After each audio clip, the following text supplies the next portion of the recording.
Lizzo has thanked Prince before, has mentioned that he's her idol, and she's probably going to thank Prince again. But why exactly? Let's take a closer look. Welcome to the Radioactive Patient, a music, art, and mental health mashup. I'm Allison Strong, your host. When Lizzo took the stage last night, here's what she said while she was cradling that statue and kind of looking down and looking up. When we lost Prince, I decided to dedicate my life to making positive music. And it wasn't in back then. But then Lizzo jumps in and she tells all of us to stick with our truth, and if we do that, we'll find like-minded people with whom we can form a family. In an earlier interview, Lizzo has talked about how for a while she was kind of hooked on being depressed and doing the moody, depressed, cute girl thing and just not being able to do it. And then she said this, "But I committed to positivity in April." Prince died on April 21st, 2016.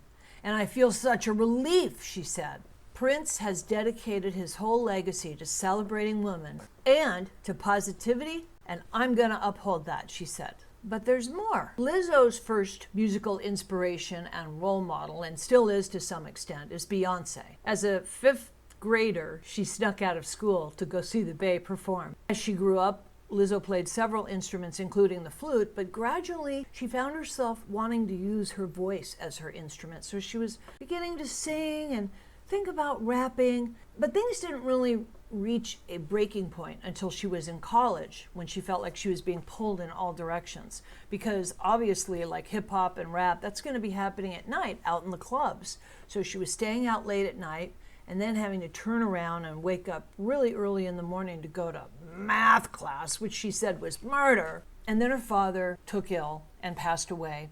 Nothing was really working for her. And in 2011, Lizzo moved to Minneapolis, Minnesota, which is where Prince was living and working at the time.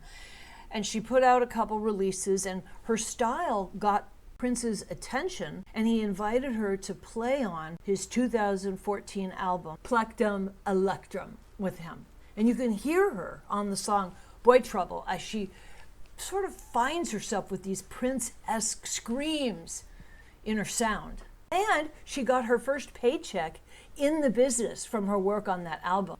Here's the sad part. Prince was so impressed with Lizzo that he offered to produce her next album, but sadly, he passed away from an accidental fentanyl overdose before that could come to pass. That is why Lizzo made the about face that she did and is committed to positivity.